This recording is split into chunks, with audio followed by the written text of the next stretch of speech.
आज उनसे जानते हैं इस सीरीज के तहत कि जिसमें सेंधवा विधानसभा में किस प्रकार चुनावी महासंग्राम हुए और पार्टियां किस किस स्तर से कैसा काम किया, ये बात आज जानने का प्रयास करते हैं। दादा, आपका हमारे चैनल में हार्दिक स्वागत है, अभिनंदन है। पहला सवाल, दादा, सेंधवा विधानसभा में कौन सा पहला विधानसभा चुनाव हुआ और उसमें कौन कौन दोनों पार्टियों से प्रतिनिधि चुनाव में आमने सामने रहे? मेरी जानकारी के हिसाब से 62 में पांसेमल के खड़की गांव के बारकू भाई चौहान यहाँ पे कांग्रेस से लड़े थे, सेंधवा विधानसभा से, और सोमा पटेल नवलपुरा वाले जनसंघ से लड़े थे। तो सोमा पटेल जनसंघ से चुनाव हार गए थे। इसके बाद में सन 1967 में चुनाव हुए। पहले विधानसभा और लोकसभा दोनों साथ में होती थी। तो 67 में बड़े साहब भी सांसद का चुनाव लड़े। बड़े साहब का पूरा नाम जानना चाहूँगा। रामचंद्र विट्ठल बड़े। ये 62 का चुनाव भी जीते थे।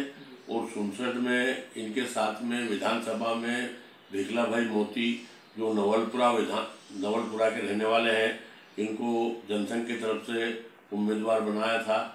और उसी समय से मैं भारतीय जनसंघ से जुड़ा और प्रथम बार में गोई का पोलिंग एजेंट बनकर गया था।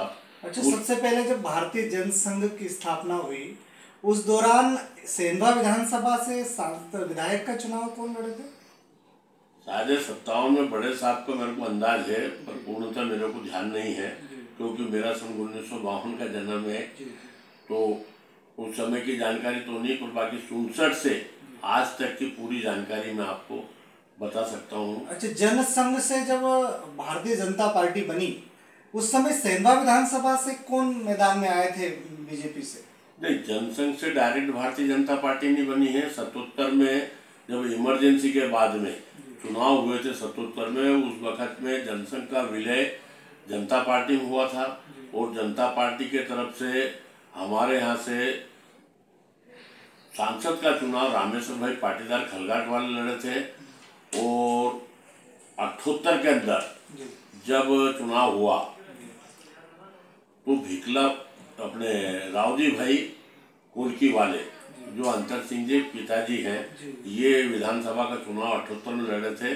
और ये इन्होंने शोभाराम पटेल को चुनाव में हराया। शोभाराम पटेल वही जो पूर्व में क्षेत्र के से प्रतिनिधित्व करते पशुपालन मंत्री बने। हाँ, शोभाराम पटेल सन 1972 में नीमच से नौकरी छोड़ के आए थे और कांग्रेस के कैंडिडेट बने। 72 में चुनाव जीते। उस समय भी रावजी भाई इनके सामने चुनाव लड़े थे और रावजी भाई हार गए थे। अच्छा, एक ऐसी स्थिति आई थी कि जब जनसंघ बना तो उस दौरान कैंडिडेट नहीं मिलते थे, ऐसी कोई घटना? हाँ, ढूंढ के लाना पड़ता था ना। अच्छा, कैंडिडेट मिलना तो मुश्किल है, कोई आके बैठना पसंद नहीं करता था, सब भय का वातावरण था। और नया नया देश आज़ाद हुआ था। सबकी भावना कांग्रेस महात्मा गांधी के पीछे जुड़ी हुई थी। कांग्रेस को ये समझते थे महात्मा गांधी की, जबकि महात्मा गांधी ने देश आज़ाद होने के बाद में कहा अच्छा, था कि ऐसी परिस्थितियां बन जाती थी कि जब आपको कैंडिडेट नहीं मिलते थे, तो उस स्थिति में आपने क्या मेहनत की, क्योंकि इतना बड़ा तजुर्बा है आपको? हाँ, हमने मेहनत ये की है कि पहला 72 का चुनाव हारने के बाद में 78 में रावजी भाई को पुनः टिकट दिया। और रावजी भाई के लिए मतलब पूरा क्षेत्र हम 3 आदमियों ने घूमे हैं, कन्हैया दादा, बसंत दादा और बद्री प्रसाद शर्मा। और मेरे हिसाब से आदिवासी क्षेत्र में 154 गांव थे।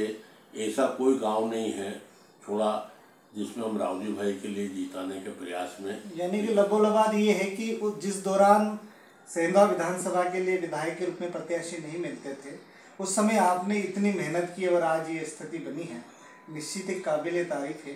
अब ये मुझे बताया कि अंतर सिंह दादा का पदार्पण कैसे हुआ राजनीति में, वो किस प्रकार से आए, तो और आपने क्या मेहनत की उनके लिए? रावजी भाई के बाद में डायरेक्टर अंतर सिंह भाई को टिकट नहीं दिया। बालू सिंह भाई बघेल एक अध्यापक थे और वो जुलवाना के पास हल्दड़ के रहने वाले थे। और हमारे गांव बारदवारी के अंदर अध्यापक थे और वो भी संघ के कार्यकर्ता थे। वो 2-3 संघ के आयोजनों में और संघ के कार्यकर्ता होने के कारण उनको रावजी भाई के बाद में जो विधानसभा भंग की थी 81 में उनको टिकट दिया था और वे चुनाव हार गए थे। फिर उसके बाद में फिर किसके सामने चुनाव हारे थे? ये शोभाराम पटेल के सामने। शोभाराम पटेल जी के सामने अंतर सिंह दादा पहला चुनाव हार गए थे। हाँ, शोभाराम या ये अपने बारकू भाई नहीं, अपना क्या नाम था इनका, यहाँ पे वजर के हैं डावर। हाँ, भाई सिंह डावर के सामने हार गए थे। और भाई सिंह डावर के सामने हारने के बाद में फिर हमारे को उम्मीदवार की खोज में चलना पड़ा। तो खोजते खोजते अंतर सिंह तक के पहुँचे। अंतर सिंह पूर्व विधायक के पुत्र भी थे और पढ़े लिखे भी थे और इनमें सेवा की भावना भी थी। जब रावजी भाई के टेम में नवाड़ का सर्वे हुआ था उस समय में 2 आदमियों ने बहुत अच्छा काम करा था। एक इनके बाल सखा थे सूर्य सिंह राठौड़ और अंतर सिंह आर्य। ये पढ़ने के वक्त में भी पिताजी इनके अनपढ़ थे, पूरी मदद करते थे और इनको राजनीतिक गुरु मालूम थे। तो फिर हमने इनको विधायक के लिए तैयार करा। ये पहला चुनाव ये भी हारे हैं। किसके सामने हारे थे?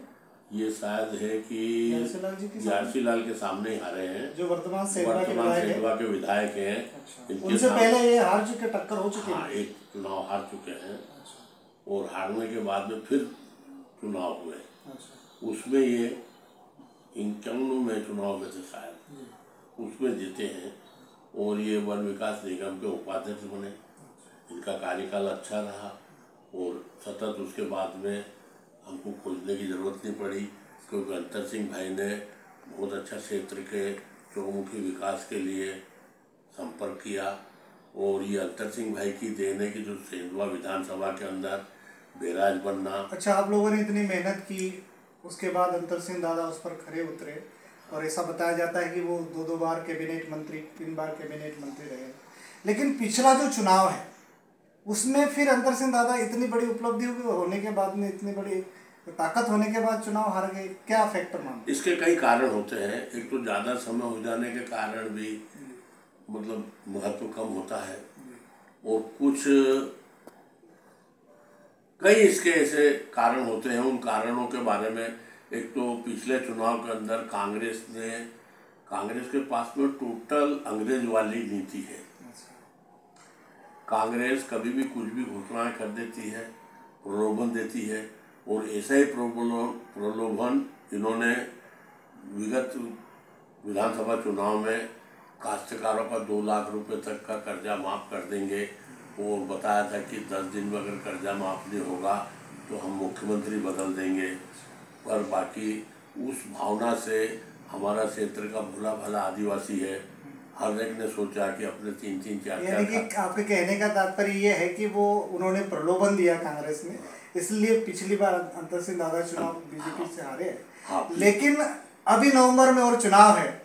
हालांकि जो परिस्थितियां आप बता रहे हैं 1965 से 77 से 80 तक, उस समय परिस्थिति अलग थी। अब परिस्थिति अलग है, नया युवा सामने आया है और एक नया युवा में विशेष करके जयस संगठन सामने आया है। क्या इसको चुनौती मानते हैं आप? नहीं, ये जयस संगठन को हम चुनौती इसलिए नहीं मानते हैं कि एक जातिगत संगठन है, ये राजनीतिक संगठन नहीं है। और ये संगठन बनना चाहिए, जाति और समाज का संगठन में जो ताकत होती है उस ताकत को मतलब वो। लेकिन इसको चुनौती मानती है क्या बीजेपी? नहीं, बीजेपी दादा चुनौती मानते हैं क्या? नहीं, चुनौती देखो, उसके जयस के पहले मुक्ति संगठन भी बना था जी। उस समय भी इन्होंने डायरेक्ट अटैक करा था। पर ये क्या होता है, ये सामाजिक संगठन है, ये अपने समाज में सुधार चाहते हैं, अपने समाज को आगे बढ़ाना चाहते हैं और राजनीति का अगर ये प्रलोभन देते हैं या राजनीति करते हैं तो ये समाज से दूर हटते हैं। यानी कि आपको लगता है कि जो नवंबर में मध्य प्रदेश में चुनाव है उसमें विशेष करके सेंधवा विधानसभा में देश को कोई चुनौती नहीं मानते आप, पहली बात।